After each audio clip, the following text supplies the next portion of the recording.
Zubeen Garg comrade হয় জুবিন গাৰ্গক আমি ভাল পাওঁ কমৰেড শব্দটো কমিউনিষ্টৰ আছিলে সেইসকলে তাৰমানে জুবিন গাৰ্গৰ কৰ্মৰাজিক সমৰ্থন নকৰে বুলি ভাবিব লাগিব জুবিন গাৰ্গৰ ছবি মুছি দিয়া হ'ল কোনে মুছি দিলে সেই বিষয়লৈ মই নাযাওঁ কিয় মুছি দিলে সেইটোও নাযাওঁ কিন্তু মই যিটো কথা লক্ষ্য কৰিছোঁ জুবিন গাৰ্গৰ ছবিখন আচলতে মুছি দিয়া হোৱা নাই এই তাত যে লিখা আছিলে কমৰেড বুলি শব্দটো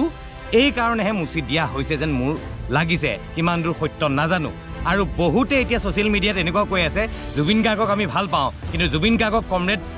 বুলি লিখাটো এইটো আমি ধিক্কাৰ দিছোঁ এনেকুৱা ধৰণৰ কিছুমান শব্দ কিছুমানে ব্যৱহাৰ কৰি আছে আৰু কিছুমান যিসকলে লিখি আছে সেইসকলৰ বাবে আচলতে মই এই ভিডিঅ'টো বনাবলৈ বাধ্য হৈছোঁ সেইসকলে কমৰেড জুবিন গাৰ্গ কেতিয়াও কমৰেড নাছিল বুলি কৈছে কাৰণ কিয় জানেনে কমৰেড শব্দটো কমিউনিষ্টৰ আছিলে বহুতে ভাবে যে কমিউনিষ্টৰ শব্দ কমৰেড আচলতে এই কমৰেড শব্দটো নেকি এই বিষয়ে আপোনালোকক মই ক'বলৈ গৈ আছোঁ একদম আপোনালোকে স্কিপ নকৰাকৈ চাওক কিয় কমৰেড জুবিন গাৰ্গ কমৰেড হয়নে নহয় প্ৰকৃততে সেই বিষয়ে মই ক'বলৈ গৈ আছোঁ এতিয়া আচল কথালৈ আহোঁ কমৰেড শব্দটো আচলতে কোনো কমিউনিষ্টৰ শব্দও নহয় তেওঁলোকে সৃষ্টি কৰা শব্দ নহয় কমৰেড শব্দটো ইংৰাজীলৈ আহিছিলে এইটো প্ৰায় 16 শতিকাৰ শেষৰ ফালে কিন্তু অৰিজিনেলি এই শব্দটো ফৰাচী শব্দ কমৰেড আৰু এইটোৰ আপোনাৰ স্পেনিছ শব্দ কমৰেড এই দুটা শব্দৰ পৰা হৈছিলে কমৰেড আৰু এই শব্দটোৰ অৰ্থ আছিলে যে আমাৰ যে ক্লাছমেট বা ৰুমমেট তেনেকুৱা একেটা ৰুমতে বা একেটা কোঠালিতে বাস কৰা মানে সহযোগী সহযাত্ৰী এনেকুৱা ধৰণৰ শব্দ আছিলে তেওঁলোকে তেনেকুৱা ব্যৱহাৰ কৰিছিলে পাছলৈ এই শব্দটো এনেকুৱা মানে আৰ্মিবিলাকে ব্যৱহাৰ কৰিছিলে যে একেলগে যুদ্ধ কিবা এটা মিছনত যায় একেলগে যুদ্ধ কৰে নহয় ইজন সিজনৰ কমৰেড তয়ো এটা মিছনত যুদ্ধ কৰিব আহিছ বা আগবাঢ়ি আহিছ ময়ো ইজনে সিজনক ছাপৰ্ট কৰি আমি আগুৱাই গৈছোঁ গতিকে আমি ইজনৰ কমৰেড সেইটো আছিলে অৰ্থ পাছত যেতিয়া কমিউনিষ্টসকলে ব্যৱহাৰ কৰিছে এইটো প্ৰায় 18 শতিকাৰ আশে পাশে ব্যৱহাৰ কৰিছিলে তেওঁলোকে ব্যৱহাৰ কৰিছিলে এই কাৰণে যাতে আমি সমতা স্থাপন কৰিবৰ কাৰণে ইকুৱেলিটি সকলো যে সমান তই ছিনিয়ৰ মই জুনিয়ৰ এনেকুৱা ধৰণৰ যাতে ভাৱ নাথাকে কাকো ছাৰ বুলি মাতিবলগীয়া নাই মেডাম বুলি মাতিবলগীয়া নাই সকলোৱে সকলোকে কমৰেড বুলি মাতিছিল আমি সমান তাৰমানে তই যেনেকুৱা তই এটা কাম কৰি আছ তই ছিনিয়ৰ হ'লেও মই জুনিয়ৰ হ'লেও বা মই ছিনিয়ৰ হ'লেও তই জুনিয়ৰ হ'লেও সকলোৱে কমৰেড আমি সমান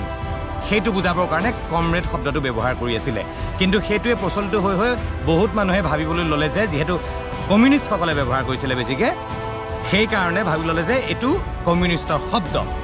এতিয়া আচল অৰ্থটো হ'ল এইটো যে আমি সহযাত্ৰী যিয়ে ভাল কাম এটা কৰে যদি অমুক শইকীয়াই ভাল কাম এটা কৰি আছে ময়ো যদি সেই তেওঁৰ কামটোক ছাপৰ্ট কৰিছোঁ ময়ো তেনেকৈ সেইটো ৰাস্তাত যাব বিচাৰোঁ বা সেইটো থিংকিঙৰে মানুহ তেনেহ'লে কওঁ অমুক শইকীয়া মোৰ কমৰেড গতিকে জুবিন গাৰ্গ এজন এনেকুৱা ব্যক্তি আছিলে যিয়ে সদায় ভুল কথাৰ বিৰুদ্ধে গৈছিলে মাত মাতিছিলে আৰু ভাল কামৰ লগত সদায় আছিলে ভাল কাম কৰি গৈছিলে গতিকে যিয়ে জুবিন গাৰ্গে সেই ভাল কাম কৰাটোক ছাপৰ্ট কৰিছিলে প্ৰত্যেকে জুবিন গাৰ্গক কমৰেড বুলি ক'ব পাৰে গতিকে জুবিন গাৰ্গ কমৰেড হয় তাত কমিউনিজিমৰ কথা আহিয়ে নপৰে যিসকলে এতিয়া ছ'চিয়েল মিডিয়াত কৈ আছে জুবিন গাৰ্গ কমৰেড নাছিল বা নহয় সেইসকলে তাৰমানে জুবিন গাৰ্গৰ কৰ্মৰাজিক সমৰ্থন নকৰে বুলি ভাবিব লাগিব গতিকে 100% চিয়'ৰ যে জুবিন গাৰ্গ কমৰেড আছিলে ময়ো ক'ম আজি জুবিন গাৰ্গ ইজ কমৰেড আৰু মই প্ৰাউড কৰোঁ যে মই কমৰেড জুবিন গাৰ্গৰ দেশৰ মানুহ আৰু সদায় থাকিম তেখেতৰ লগত আৰু কমৰেড শব্দটোত কোনোবাই পলিটিকেল কিবা ইছ্যু লগাই লাভ নাই ইয়াত কোনো পলিটিকেল কথা আহিয়ে নপৰে মই এটাই কথা ক'ম আকৌ যিসকলে কমৰেড নহয় বুলি কৈছে তেখেতসকল তাৰমানে ভাল কামৰ বিৰোধী উচিত কথাৰ বিৰোধী যিসকলে সমৰ্থন কৰিছে জুবিন গাৰ্গ কমৰেড হয় বুলি সেইসকলে প্ৰকৃততে ভাল কাম সদায় কৰি যোৱাটো বিচাৰে দেশত মানে উন্নতি হোৱাটো বিচাৰে উন্নয়ন হোৱাটো বিচাৰে সদায় সত্যৰ জয় হোৱাটো বিচাৰে গতিকে যিহেতু আমি সত্যৰ জয় হোৱাটো বিচাৰোঁ সদায় কম জয় কমৰেড জুবিন গাৰ্গ